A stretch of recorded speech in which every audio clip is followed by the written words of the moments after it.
Welcome to Wine Library TV. I am your host, Gary Vaynerchuk, and this, my friends, is The Thunder Show, aka the internet's most passionate wine program, and we continue with the value-driven shows. Oh God, Mom, why am I doing this? It is not value, it is can you find it shows.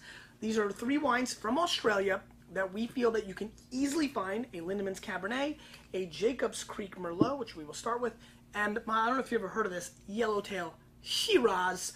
And you can find this you can find this like in a dollar store. I mean, you can Kmart, everywhere. Great job by Bill Deutsch and his team building one of the biggest brands in the country. I am very impressed. I love brand building, and they did a textbook, in my opinion.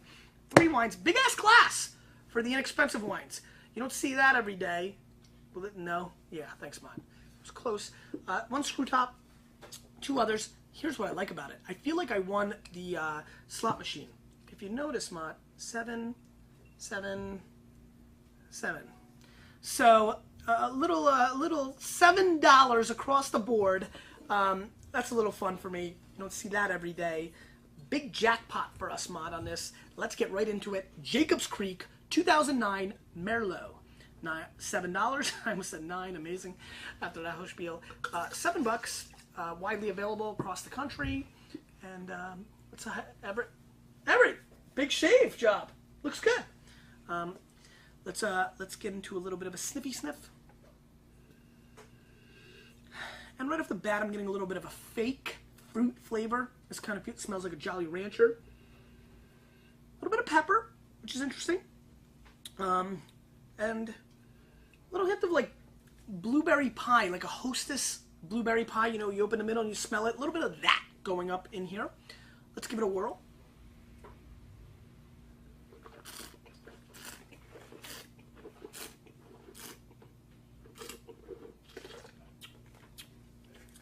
A little bit of a cocoa, kind of sour,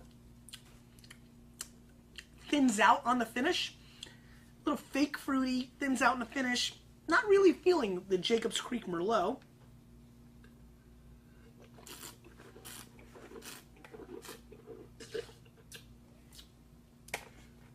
Yeah.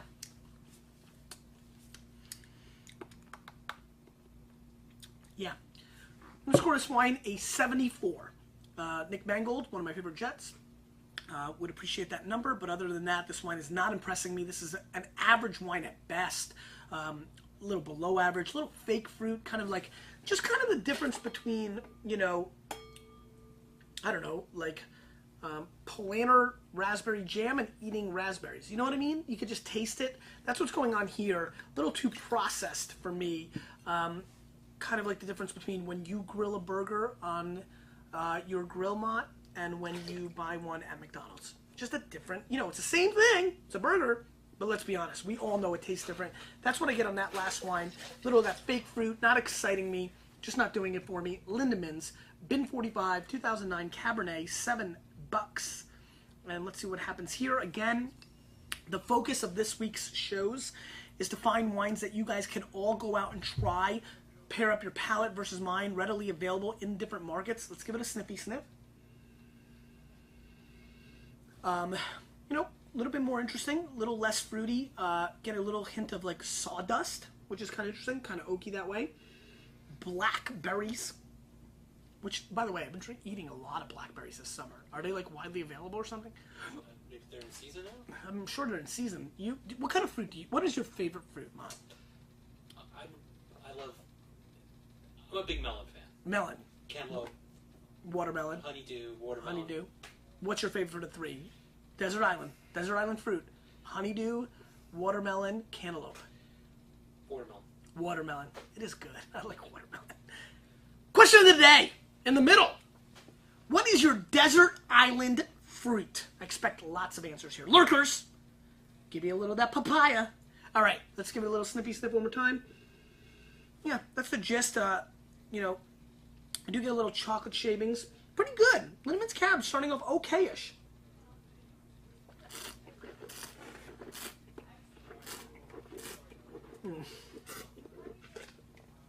Tastes like cotton candy, believe it or not, which is incredibly awkward.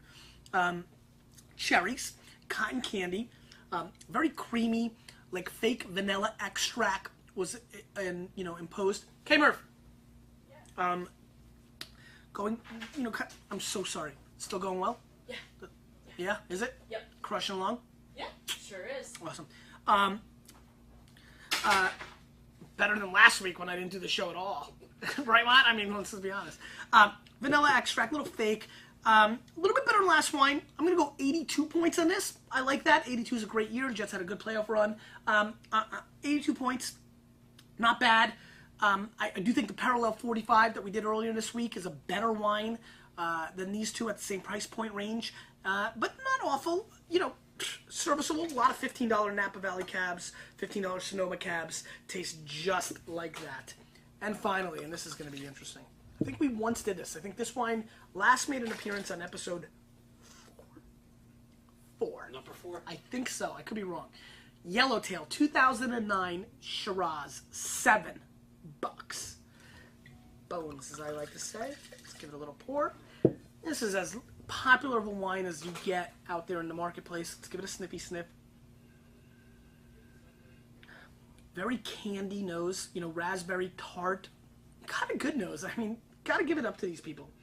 There's a deliciousness on this nose that I can see seduces people. It smells a little bit like a French bakery, like a raspberry tort that costs like more than a case of Yellowtail Shiraz. Just that beautiful nose, creaminess, a little over-the-top extract, similar to Lindemans on this. Let's give it a whirl.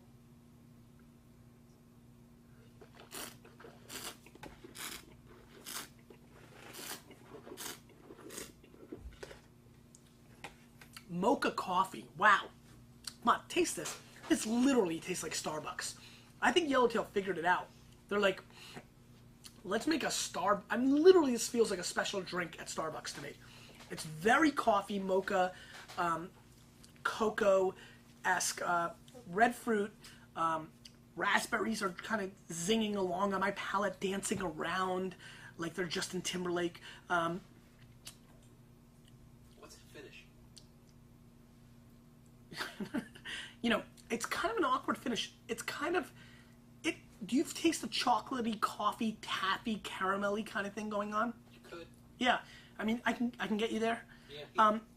It's red fruit. It's kind of like I feel like it's a coffee mocha raspberry supreme with whipped cream.